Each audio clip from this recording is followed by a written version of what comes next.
Gloria a Dios. Amén. Tomen su asiento, mi hermana, mi hermano. Algunas veces, cuando uno toma una palabra, de acuerdo a las circunstancias de vida que tiene, de acuerdo al momento que está viviendo, de acuerdo a lo que está sucediendo en su vida, le da una interpretación. Pero cuando uno avanza en el camino de la vida, por allí aparecen circunstancias que no tienen nada que ver con las que estábamos viviendo antes y que a esa palabra le otorgan una relevancia muchísimo mayor. O sin que sea mayor, puede también cambiar la interpretación que le hacemos a esa palabra. Un ejemplo básico, simple. Jesús le dice que lo sana de todas sus enfermedades. Y usted está sano. Y es una bendición. ¿Cómo no va a ser una bendición? Pero después usted se enferma. La palabra ahí cambió. ¿Cierto? Si estuviese alguno de los que les encanta meterse en los términos griegos y ahondar en toda la interpretación de las etimologías de las palabras griegas, le dirían que al principio, cuando usted estaba sano, la palabra sería una palabra logos, es decir, palabra, simplemente. Pero cuando usted está enfermo, se transforma en una palabra rema, es decir, una palabra específica para su situación, para su vida. Más simple. Medite en la palabra y deje que ella vaya soltando todo lo que tiene. Ella está ahí, no se va. Y en la medida que uno va creyendo, se va abriendo y va soltando todo lo que tiene para darnos. Y esto es muy importante. Por eso, más que nunca, usted tiene que estar pendiente de lo que Dios dice y observando. Y cuando llega el momento, en lugar de entrar en desesperación, en lugar de entrar en crisis, lo que hace es asirse de la palabra que Dios le dio para ver el milagro en el nombre de Jesús. Dios está haciendo milagros. Y la palabra que recibimos la semana pasada, que Dios cambia los tiempos y viene ayuda, es fundamental entenderla, creerla y vivirla. Amén. Cada vez la voz pastoral va entrando en el corazón de la gente. Y eso es algo notable, porque más que nunca la iglesia va aprendiendo a hablar, a transmitir la palabra que Dios nos da en los términos del pueblo. Ocurre algo extraño con Jesús, muy extraño. El texto que vamos a ver hoy se lo va a demostrar. Y que nosotros no lo sabemos apreciar. No porque seamos incautos, sino porque estamos afectados por una forma de pensar, basadas en dogmas y religiosidades que nos impusieron y que les impusieron a nuestros padres, a nuestros abuelos y así sucesivamente. Y eso nos ha afectado, evidentemente. Entonces lo vemos a un Jesús como muy etéreo, que hablaba solo de cosas espirituales. Y si usted lee a Jesús en el contexto de los problemas que había en la sociedad de su tiempo, Jesús estaba hablando de los problemas que había. Ejemplo, le doy uno.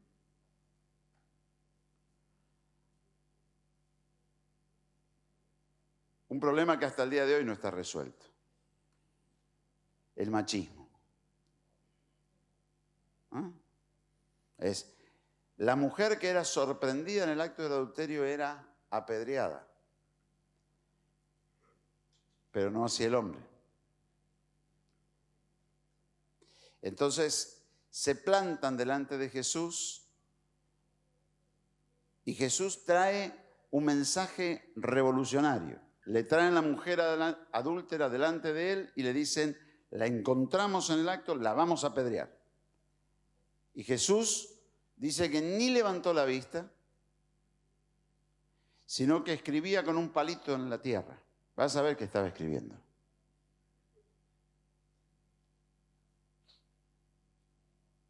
Y les dijo, el que esté libre de pecado, que tire la primera piedra. Ahora, esto dicho hoy suena hermoso, pero en ese momento las piedras podían cambiar de dirección y podían haber ido hacia Jesús. No se olvide que le estaba hablando a una turba armada que creía que tenía el respaldo divino para matar a una mujer. Y él los está deteniendo, pero también se está exponiendo. No sé si le queda claro. Fíjese que todavía nosotros tenemos una ley en estos días donde si un violador, golpeador, lo que fuere, es perdonado por la víctima, sale de la cárcel y se pueden casar. Entonces, cuando uno lo mira a Jesús en el marco de la realidad, ni le voy a hablar de Herodes, ni le voy a hablar de los políticos, ni de los religiosos que estaban emparentados con los políticos, ni de todo lo que estaba sucediendo. Jesús tenía la tremenda capacidad de hablar en su tiempo, de las cosas de su tiempo, pero su palabra, y esto es lo que es tremendo, porque es palabra de Dios, no tiene un cumplimiento único, sino que su palabra trasciende el tiempo y sigue en su cumplimiento, y se sigue cumpliendo. Por eso Él es Dios. Y entonces su palabra tiene una capacidad tan impresionante que nos impacta. Pero nosotros tenemos que ser capaces de entender la importancia de la meditación. Y aunque le parezca un trabalengua y un juego de palabras, usted tiene que ser capaz de entender que no es importante entender, sino que es importante contemplar, mirar, observar, porque el entendimiento lo trae la misma palabra. Ella es la que porta la revelación. La revelación no está ajena a la palabra, no, ella es la revelación y entonces cuando se da a conocer. Ustedes van a leer hoy conmigo un pasaje donde Jesús va a decir a esto, ¿no? A quien el Padre lo da a conocer. Así que quiere decir que hay una revelación. ¿De dónde viene? De Dios. Y cuando yo entiendo que es Dios el que lo está haciendo, entonces me quedo tranquilo. No lo entiendo, pastor. Yo muchas veces no entendí cosas. Quizás le diría, la mayoría de las veces no entendí. Y con el correr del tiempo, Dios se encargó de revelarme lo que estaba oculto, lo que yo no entendía, lo que yo no tenía capacidad. Hay un texto bíblico del cual usted se tiene que agarrar y caminar en paz. A mí me ayudó mucho ese texto. Dice, el que anduviere por mi camino, por torpe que sea, no se extraviará. Yo digo, si Dios está diciendo esto, por más que yo sea torpe y no entienda, el Señor se va a encargar. ¿Se acuerdan el texto que usamos cuando hablamos del aturdimiento? Mejor dicho, cuando hablamos de la emancipación. Dice, la copa del aturdimiento no la beberás más. Y esa es una tranquilidad y una promesa de parte de Dios. Vas a entender cada cosa y vas a salir. Hoy podés estar en medio de una turbación. Hoy podés estar en medio de una situación donde no sabés qué pasa ni por qué pasa lo que pasa. Puede ser que haya acontecimientos que te hayan sobrevenido imprevistamente, pero Dios está. Y si Dios está, tranquilo. El día que yo siempre digo fue el día en que yo morí. Recuerdo que amanecí con un texto bíblico que decía, varón de dolores experimentado en quebrantos. Varón de dolores experimentado en quebrantos. Fui a casar a una pareja y mientras que esperaba que la novia llegara, abrí la Biblia buscando ese texto, que yo sabía que estaba en Isaías 53, y como tengo memoria visual, fui donde habitualmente en mi Biblia estaba, pero tenía otra Biblia en la mano, y entonces, en lugar de encontrarme con ese texto, me encontré con otro, que decía, con todo Jehová quiso quebrantarlo, sujetándolo a padecimiento. Y yo que estaba viviendo momentos muy difíciles, supe en mi corazón, dije, si Dios está, yo de esto salgo fortalecido, bendecido. Eran tantos los problemas, era tanta la situación. Yo decía, se lo dije a Dios, Señor, yo de esto no puedo salir. Y en ese momento, cuando Dios me dijo, con todo Jehová quiso, yo dije, ya está. Si Dios está en esto, esto no viene para matarme, esto no viene para destruirme, esto viene para edificarme.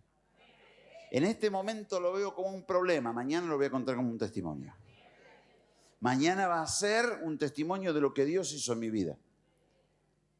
Nosotros como iglesia hemos crecido mucho, algunos más, otros menos, pero el pueblo entero hemos crecido mucho en comprender que lo espiritual, aunque está unido a lo carnal, no debe ser carnal.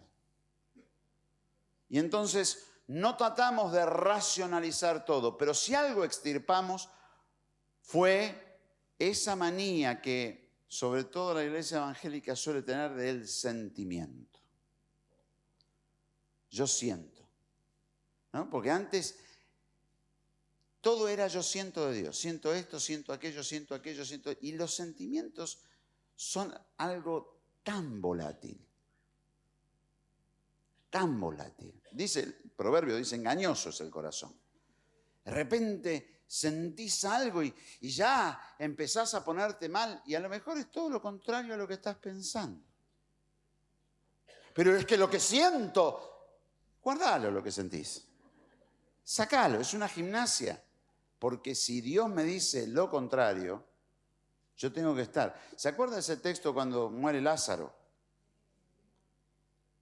Y Jesús se planta delante de los discípulos y se lo informa y dice, Lázaro, nuestro amigo, ha muerto, duerme. Y dice Jesús, vamos a despertarlo. ¿Qué les dijo? ¿Qué les dijo? ¿Qué iba a hacer? Lo iba a resucitar. Pero salta Tomás y dice, vamos y muramos con él. Y uno dice, a ver, apagale la televisión que está viendo mucho las telenovelas venezolanas. Sacalo delante de la tele porque le está haciendo mal. Jesús acababa de decir, vamos a despertarlo, y él dice, de acuerdo a sus sentimientos, lo impactó la noticia que Lázaro había partido, y entonces dice, vamos y muramos con él. Y uno lo mira y dice, pero es sordo, es Jesús el que le está hablando. No lo pudo entender, sus sentimientos estaban por encima de la palabra de Dios. Entonces esto es gravísimo. ¿Por qué? Porque el enemigo te plantea una situación Y tus sentimientos son los primeros que son los que son conmovidos. Y te sentís herido y dañado y esto. Y si eso te impulsa a tomar decisiones contrarias a la fe, lo que lográs es estar destruido. Cuando Dios te da una revelación, la revelación te mata.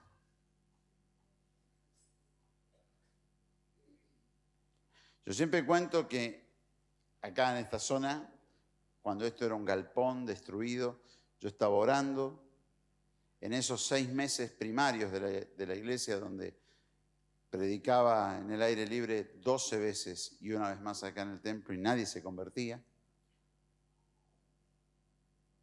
Y mientras que estaba orando y no podía ganar uno, Dios me dijo, ¿cuántos entran aquí? Y yo empecé a hacer cálculos, a poner gente, bandejas, qué sé yo, cualquier cantidad de cosas. Y cuando oí el silencio de Dios, hice silencio. Y entonces Dios me dijo, Guillermo, yo no quiero miles, yo quiero millones. Y literalmente mi cabeza explotó, porque yo no podía ganar uno. El resto de las iglesias que yo conocía en esa época, para llegar a tener 200 personas tardaban 20, 30 años, excelentes pastores, y uno decía, ¿cómo vamos a hacer? Y yo estaba enmarcado en mi realidad decía, es imposible. Y Dios vino y me hizo estallar la cabeza, yo quiero millones. Yo decía, Señor, ¿pero de qué me hablas?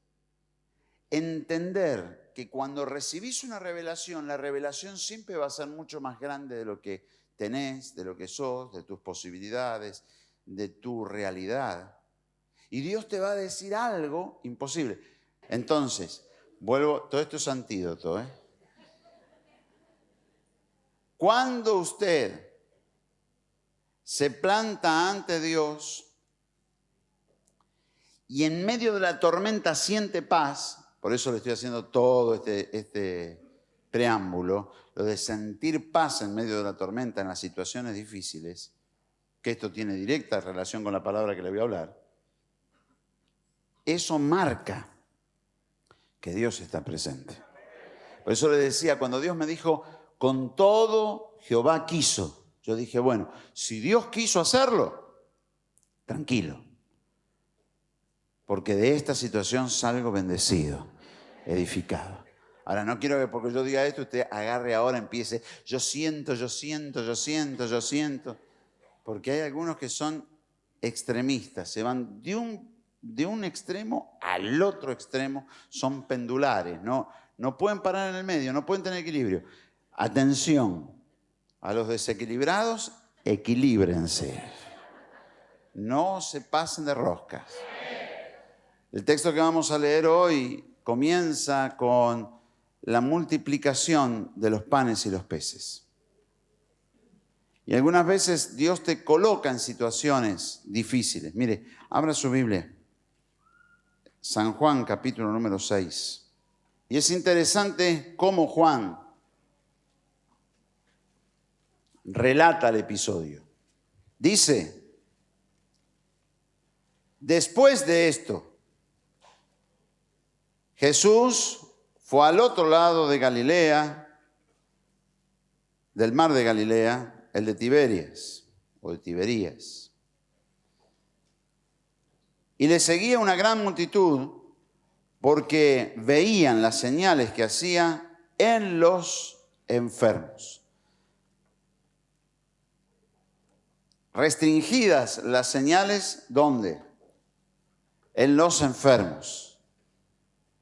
Y muchas veces limitamos el poder de Dios porque creemos que solamente actúa en situaciones. Entonces, yo lo he visto esto muchas veces en personas que sin ser religiosas, sin tener un pasado religioso, están afectados por la religión. Y vienen y te dicen, bueno, sí, es lógico que Dios haga un milagro cuando la persona está sufriendo. Si consideran que el estado de sufrimiento de un enfermo amerita que Dios ponga su mano. pero nunca van a pensar que Dios puede intervenir en algo, casi le diría, superfluo. Y es el principio de este pasaje, este es el nudo de él. Porque los que vinieron a seguir a Jesús, que ahora lo vamos a leer, no tenían que comer. Pero no era que se iban a morir de hambre. Volvían a sus lugares y comían. No estamos hablando de necesitados. No estamos hablando de indigentes. No. Estamos hablando de gente que por seguir a Jesús fueron a un lugar donde era imposible conseguir alimento y encima llegaron a una multitud tan grande que era imposible pensar que en las inmediaciones hubiese quien pudiera proveer de alimentos para semejante multitud. Piense que había 5.000 hombres, no sabemos cuántas mujeres y cuántos niños. Entonces uno dice, pero esto no es importante. Y entonces en la mente de aquel que ha sido dañado por la religión dice, Dios no va a intervenir en algo tan superfluo. Sí está bien en los enfermos, pero no en esto. Y esto es lo que dice Juan. A mí me gusta mucho Juan porque, como ustedes saben, yo lo denomino el apóstol de la revelación. Y Juan te abre el espectro, te habla la palabra no desde la posición del teólogo que sabe, ni de el que conocía el Talmud y se va a referenciar en todo lo que es la historia de los judíos y la palabra de los judíos. No. Él es un muchacho, un adolescente y está observando y entonces lo que marca es lo que ve con la inocencia del ojo.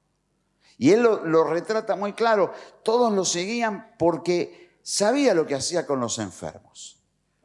Y mire lo que va a decir. Dice, entonces subió Jesús a un monte y se sentó allí con sus discípulos. Y usted dice, se sentó a descansar. No, mire, cuando un maestro se sentaba era porque iba a enseñar. Nosotros lo hacemos al revés. El que está parado es el que vamos a hacerlo pronto, lo vamos a hacer al revés. Yo me voy a sentar, ustedes van a estar todos parados. Pero en aquella época no. En aquella época, cuando se sentaban a la señal, silencio, va a enseñar. Y estaba cerca la Pascua, la fiesta de los judíos. Cuando alzó Jesús los ojos y vio que había venido a él gran multitud, dijo a Felipe, ¿de dónde compraremos pan para que coman estos? Pero esto decía para probarle. Fíjese qué interesante. Pues Jesús no le preguntó, ¿cree Felipe que yo pueda hacer un milagro para que coman todos estos? No, le dijo, ¿dónde compraremos pan? ¿Dónde? Vamos al chino, vamos al hipermercado, vamos a la panadería. ¿Dónde vamos?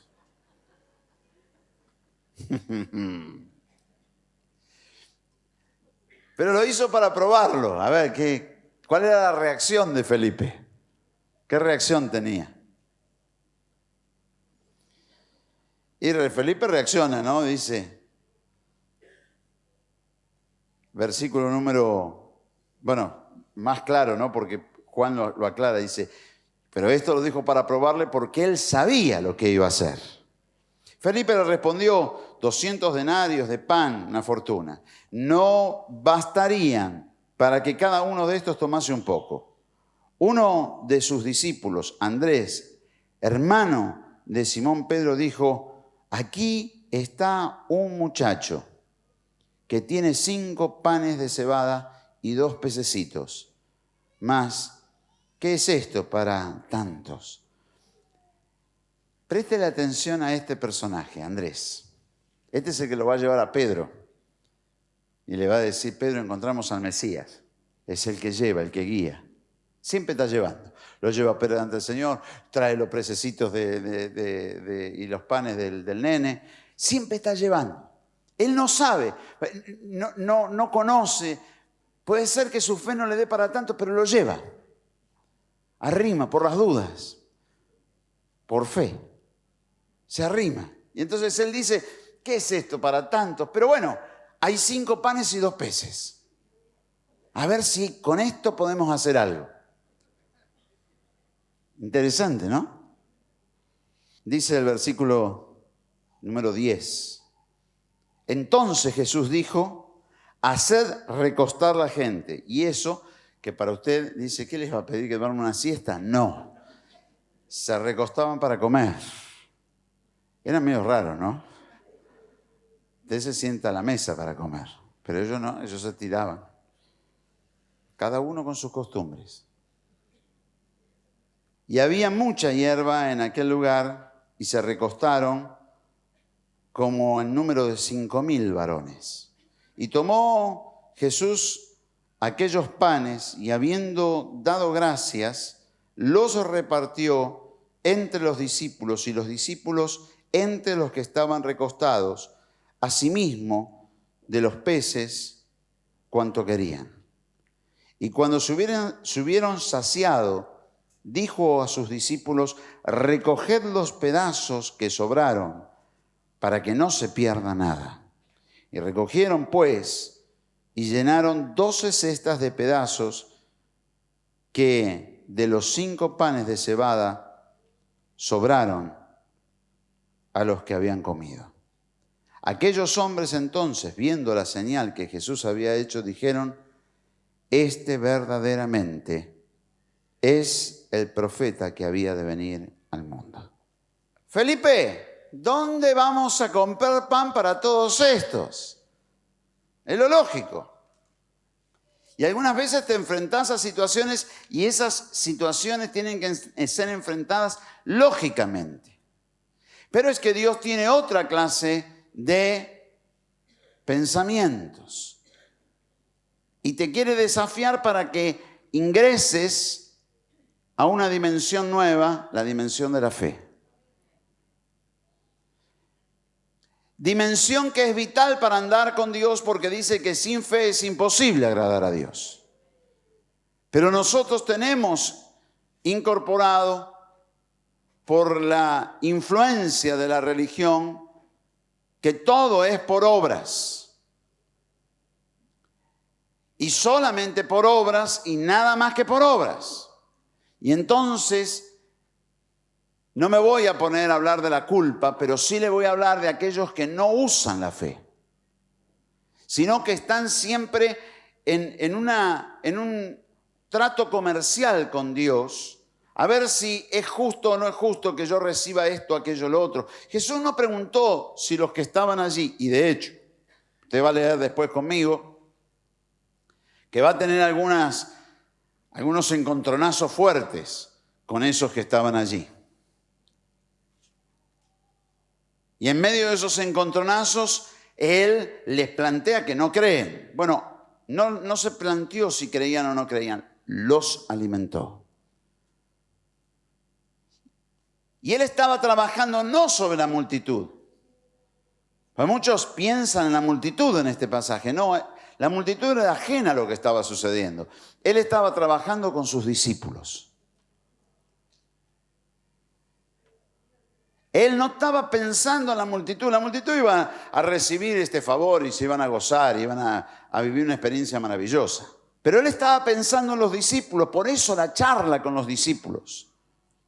Porque cuando usted dice, le preguntó a Felipe, pero estaban todos alrededor de él, porque él estaba sentado como que iba a enseñar. Y entonces estaban todos alrededor de él y le dice, ¿dónde compramos pan para todos estos? Y todos los demás dijeron, mamita, si me lo llega a preguntar a mí, ¿qué le digo? Y había uno allí que a mí me impacta, Andresito, que estaba mirando, porque estaba mirando y dice, vio un nene con una viandita y dijo, vení nene, ¿qué? Mira, acá hay 5 panes y 2 peces. El que estaba diciendo, a ver, ¿cómo puedo hallar la solución? El que estaba diciendo, bueno, no tengo todo, pero lo que tengo... Después lo aprendieron, ¿no? Porque se acuerdan cuando fueron a la puerta de la Hermosa, Juan y Pedro se encontraron con el cojo que estaba mendigando. Le dijeron, no tenemos plata ni oro, pero lo que tenemos te damos. Levántate en el nombre de Jesús, y el hombre fue sano en ese mismo momento. Es decir, la fe es lo que te impulsa sobre lo que no ves, sobre lo que estás esperando. Fe es certeza de lo que se espera, convicción de lo que no se ve. Y entonces cuando yo tengo en claro esto y digo, sí, yo creo en Dios, bien, amén. Pero llega el momento de la dificultad, llega el momento del problema, tengo que ser un Andresito. Empezar a buscar y a decir, a ver, ¿dónde está la respuesta de Dios? ¿Cuál es la respuesta de Dios? ¿De dónde Dios trae palabra para mi vida? ¿De dónde Dios trae respuesta para mi vida? ¿De dónde viene mi ayuda? Porque Dios me prometió y Él lo va a hacer. Entonces, ¿de dónde viene? Y Él no encontró nada más que un nene y la viandita de un nene. Vamos a ponerlo bien claro. Ahora le llaman lanchera. En esas cosas que tenemos de... Yo que vengo de una familia inglesa, pero en esas cosas que tenemos de extranjerizar todo porque viene de lunch, ¿no? De almuerzo, entonces ahora le llaman lanchera. Los nenes que van con la lanchera al cole, bueno, imagínense una lancherita, ¿no? De un nene que va al cole, si a usted le llena una muela. Uno dice, pero ¿qué va a hacer con esa lancherita? ¿Qué va a hacer con esos poquitos? Es que es una señal. ¿Se acuerda el profeta cuando estaba orando para que lloviera? Vi una nube como la palma de una mano. Dígame, ¿qué puede hacer esto en un firmamento pleno, celeste, radiante, en medio de una sequía? Porque uno mira un cielo azul diáfano y dice, qué lindo, pero cuando tenés una sequía de mucho tiempo, lo mirás y decís, una nube, por Dios. Y cuando el sol está pegando a pleno, tenés ganas de que venga una nube. ¿O no? Vi una nube de este tamaño y dijo, vayan, le digan al rey que corra hacia el palacio porque se viene la tormenta. Pero viste una nube así. ¿Cómo que viene la tormenta? Y vino. Es que algunas cosas son señales de lo que viene. Y uno tiene que comprender que viene esa señal, pero detrás de ella viene el milagro. ¿Lo va entendiendo? Pero la actitud de Andrés es lo que me importa para usted. Esa actitud de decir, yo estoy mirando.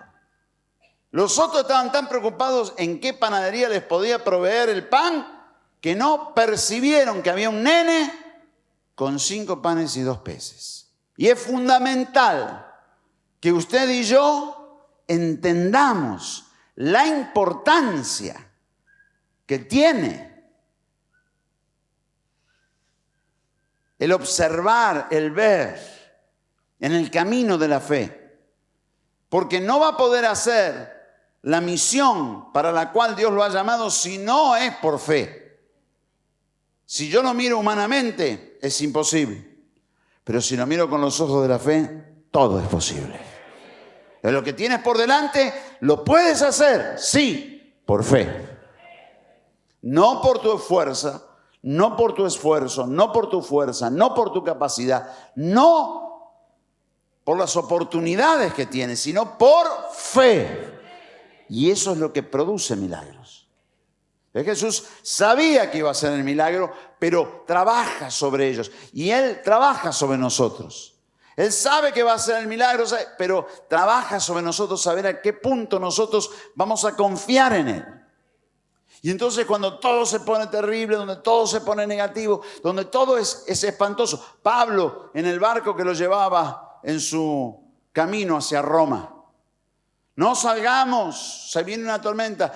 Le tiene miedo a ir delante de César, dijeron los bravos soldados romanos, la centuria romana y el centurión que estaba al frente de ellos. Pero cuando se hicieron alarmar, se vino una tormenta de aquellas y el que peor estaba era el viejito, porque estaba no solamente su edad, su diferencia física con los soldados, sino que estaba atado con cadenas, estaba encadenado. Se iba al fondo de la mar enseguida. Y cuando todos corrían desesperados, él dice, tranquilos, el ángel del Señor estuvo conmigo El barco se pierde, pero nosotros nos salvamos. Cuando esto ocurre, se calientan en la playa y él va a tomar unas ramas para tirarlas en el fuego y una culebra se le prende. Y todos los que estaban allí lo miraron y dijeron, este hombre es un perseguido de los dioses. Ahora se va a hinchar y se va a morir. Y San Pablo metió la culebra y dijo, desgraciada. La puso arriba del fuego, la tipa se quemó, lo soltó y dijo, mira lo que me hizo. Y no se hinchó ni le pasó nada. No sé si me entiende.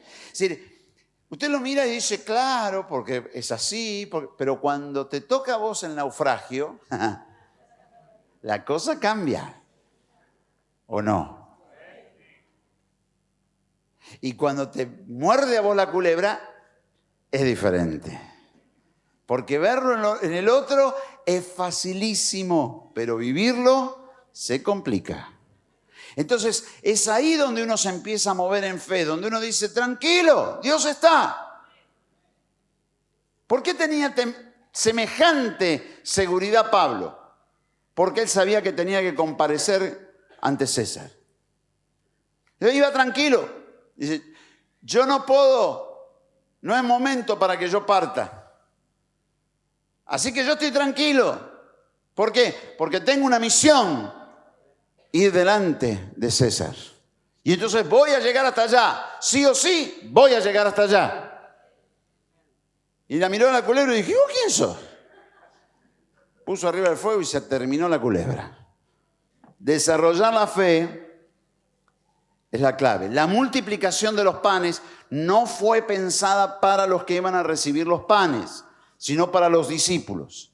Y cuando recogen lo que sobró, cuando estaban todos saciados, dicen que fueron 12 cestas llenas. Y Jesús va a decir algo, júntenlo para que no se pierda, para que no se pierda, debe ser una persona prolija, cuidadosa con lo que Dios te da. De lo que Dios te da, no se debe perder nada. Algunos en la abundancia se vuelven negligentes. No seas negligente. Lo que Dios te da es para usarlo en forma absoluta, total, sin que nada se desperdicie. Y esto es clave para tu vida.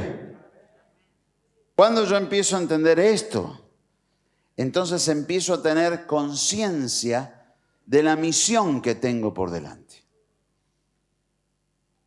Empiezo a saber que lo que Dios me da y lo que Dios pone en mis manos no es simplemente para que yo me goce en esto, sino que hay un propósito para eso. Claro, vivir sin la responsabilidad, andar por la vida con una actitud muy liviana y pensando de que Dios está conmigo para saciar todos mis gustos, es una condición a la cual Dios no llama nunca a sus hijos. Y entonces cuando Dios te da, es para que des. Y hay una responsabilidad enorme en esto. Ahora los discípulos sabían que podían multiplicar panes y peces por los milagros de Dios. Vuelvo a decirle, no para enfermos necesitados que estaban en situaciones agobiantes, para un pueblo que se podía volver a su casa y podía comer en su casa tranquilamente. A lo sumo iban a pasar algunas horas de ayuno, ¿qué más no les iba a hacer? Y viene Dios a responder a algo que aparentemente, escuche, aparentemente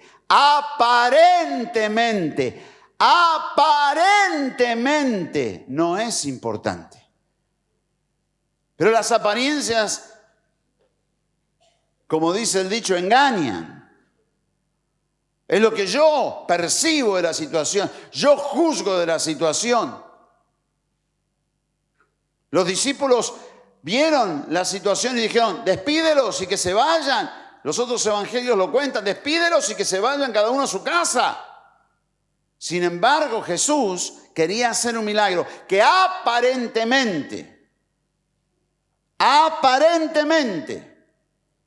no era importante. Pero él ya estaba determinado. Juan lo dice, él sabía lo que iba a hacer. Y trabaja sobre los discípulos. Ustedes tienen que tener fe para todo, porque Dios los va a bendecir en todo. Aleluya.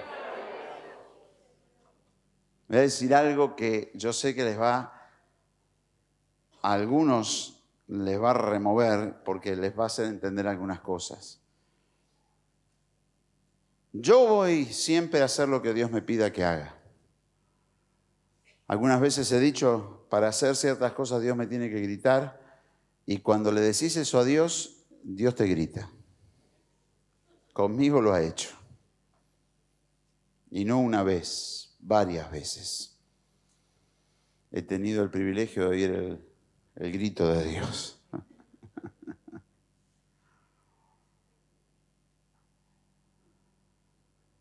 Arranqué mi ministerio, yo dije, yo me voy a la Patagonia. Me voy a la Patagonia, quiero estar en un pueblo chico, con gente, que nos conozcamos todos, que yo esta ciudad, le decía siempre, ¿no? A mi amigo, a Daniel Rosales, le decía, la aborrezco. Y yo estaba enfocado, la tenía clara, me iba. Y Daniel Rosales me miraba y me decía, a mí de Buenos Aires no me mueve nadie. Él pastor en Rawson y yo pastor en Villa Tranquila, el río limpio, yo tenía en el riachuelo. Imagínese. Es que cuando Dios quiere pegarte el grito, te lo pega. Y yo reconozco que el mejor lugar para mí era Villa Tranquila.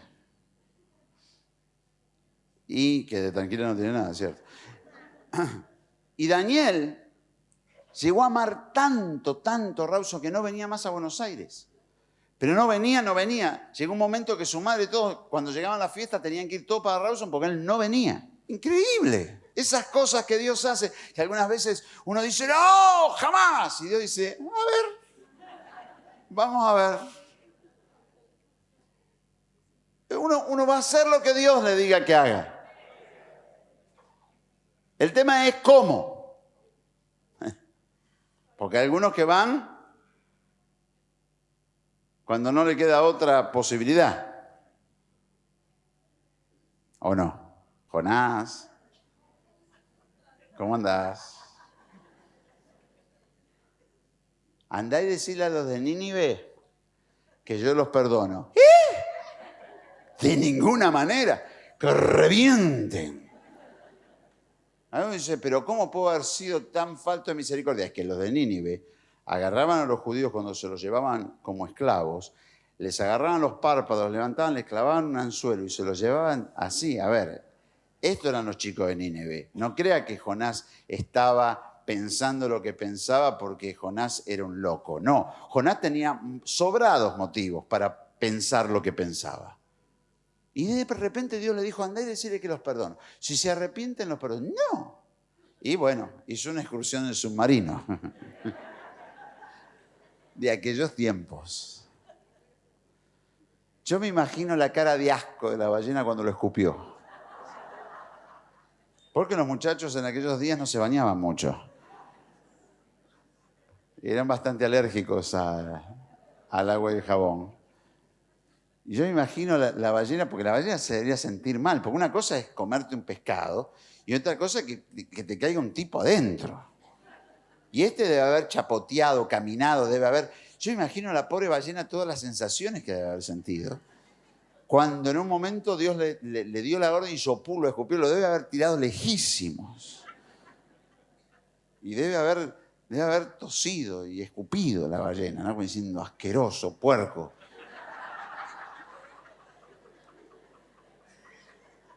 Yo sé que tengo una imaginación un tanto frondosa, pero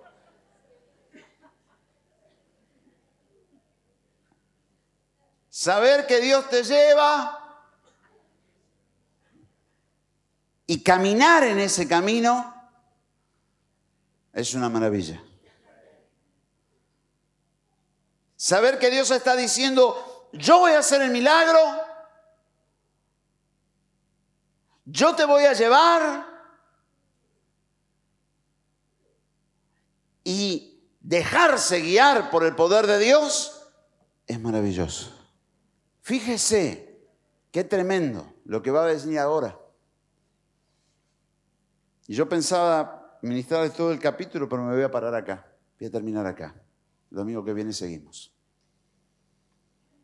Jesús va a hablar, o mejor dicho, Juan va a revelarnos lo que Jesús pensó.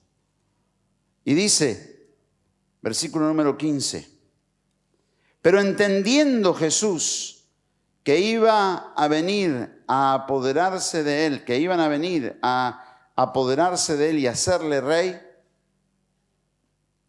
volvió a retirarse al monte él solo.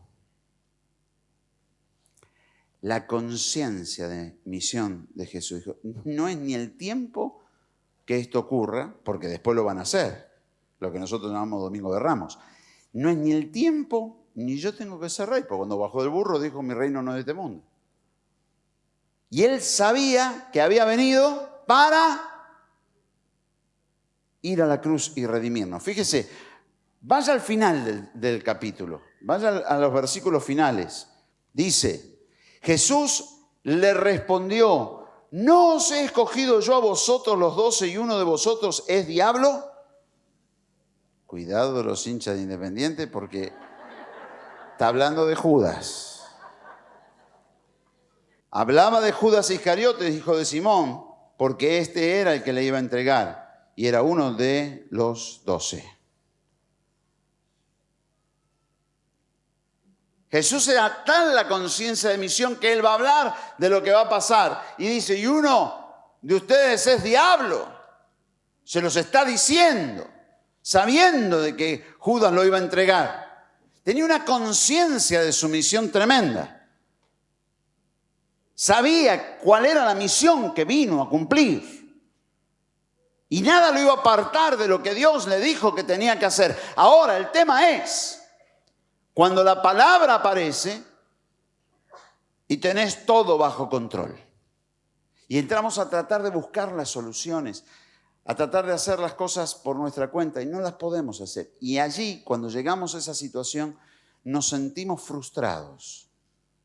Y la frustración es importante en el camino de Dios. Y usted tiene que desarrollar capacidad de frustración.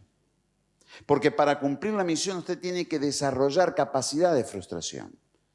Por eso le decía que la visión lo mata. Porque cuando Dios te plantea una visión siempre es enorme, es grandísima. Y uno dice, ¿y cómo lo voy a hacer? Como cuando yo les contaba que oraba acá, no podía ganar uno y Dios me hablaba de millones.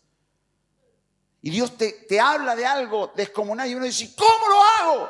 No tengo cómo. Y te frustras y Dios dice, bien, es el primer paso para poder dejar de desarrollar la fe. Tenés que morir.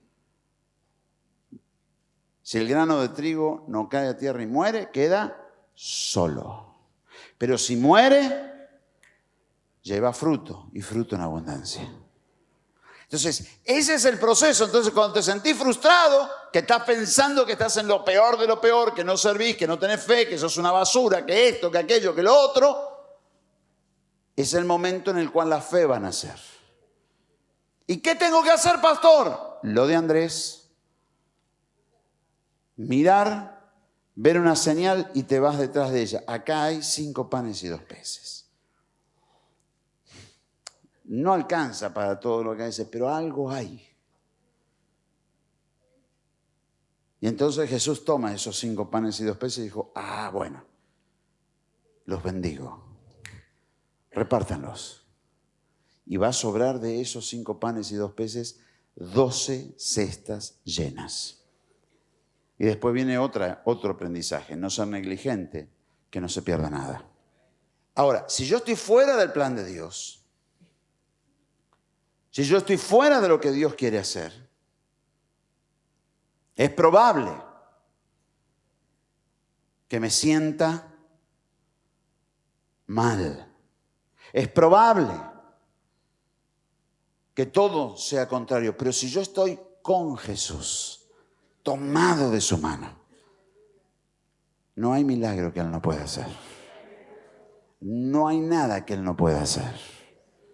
Y lo único que yo tengo que hacer es poner mi fe y mi confianza en Él. Entonces los milagros empiezan a suceder. La palabra de la semana pasada, van a empezar los milagros grandes. Van a venir ayuda todos los días. Van a venir los de las diferentes tribus, con diferentes costumbres. Me voy a tener que preparar y adaptar a eso. Pero tengo que dejar porque viene la bendición. Viene. Es un torrente. Es una fuente que no para. Dios está contigo. Dios está contigo. Y entonces todo es posible. Porque cuando llegues al lugar, cuando tomes la tierra que Dios tiene preparada para ti, tenés que creer que todo es posible. Tenés que creer que todo es posible.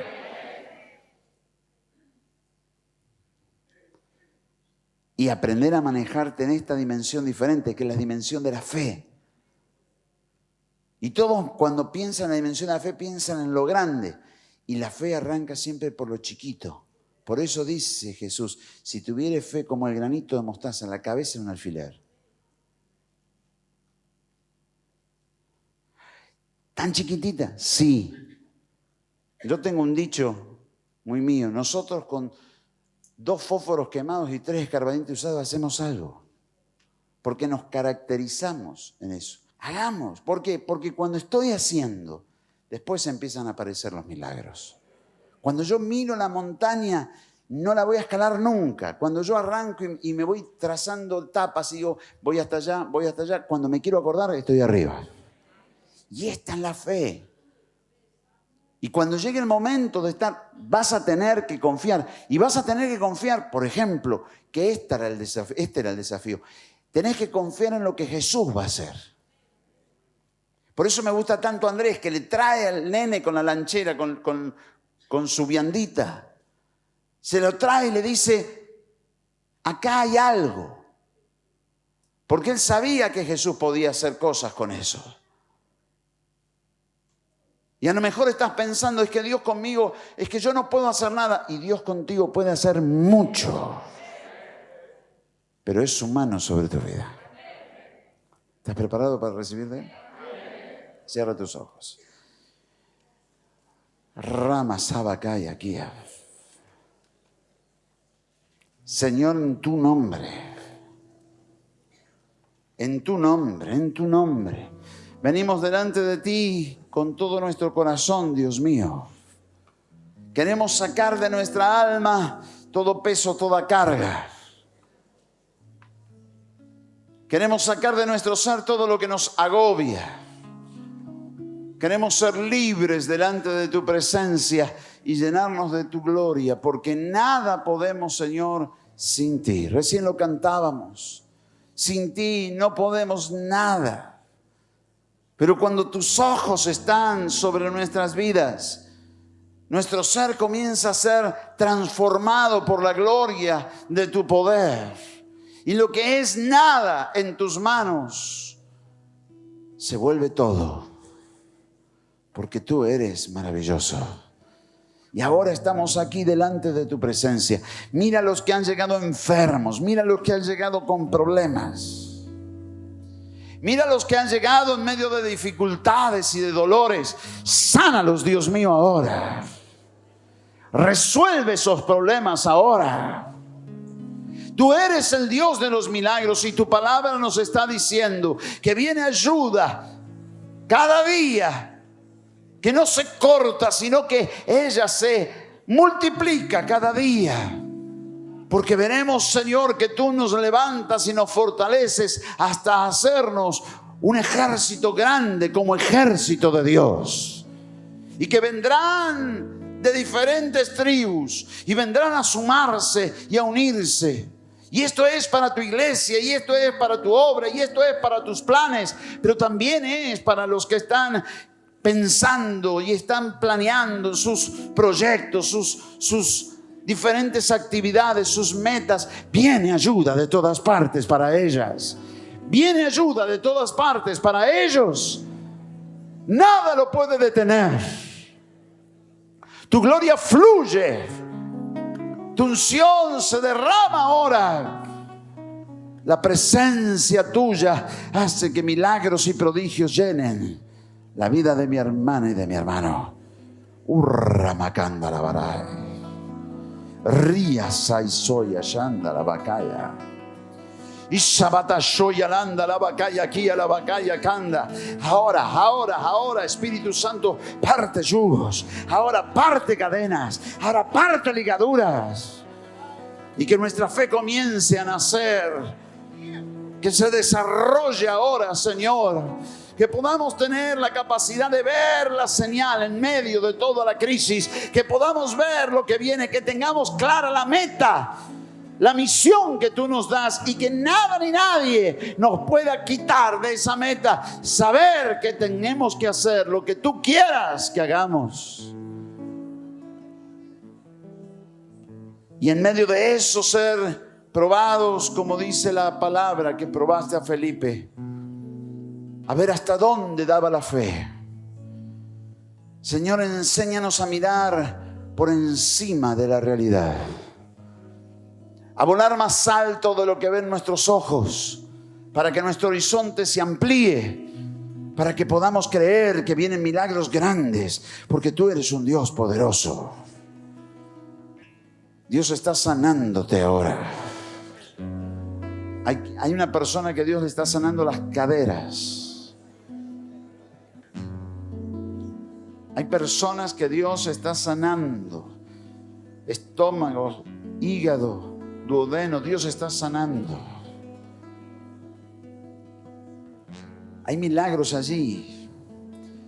Cerca de la zona de las ventanas Dios se está moviendo con poder. Hay milagros. Hay personas allí que están siendo sanadas de una manera fuerte de parte del Espíritu de Dios. Hay milagros sobre su vida. Hay milagros, hay milagros, hay milagros. Rama Kabadara y Shoya Landa la Bacaya Kia. Basa y sana Madara Shoya Kanda la Bacaya Kia. Dios abre los ojos, da vista ahora. Rama Shika Manamana Mansa Maya Kira la Baraya Kanda. Hay milagros, hay milagros. Dios está tocándote con su gloria. Y Shamarama Yakanda, la Bacaya Kia. Asama Yakinda, la Baraya Kaya. Dios está sanando. Hay personas en su laringe, su faringe. Dios está sanando las vías respiratorias. Dios las está sanando ahora. Hay milagros en el nombre de Jesús. Hay milagros en el nombre de Jesús. Hay milagros en el nombre de Jesús. Ría Sabaya Shoya. Aleluya. Se parte todo yugo de sobre tu vida.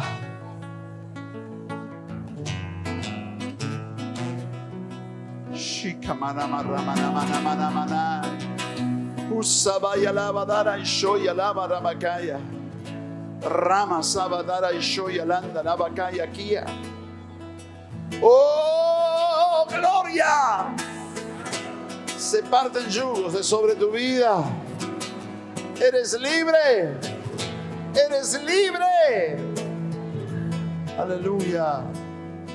Aleluya. Aleluya. Aleluya.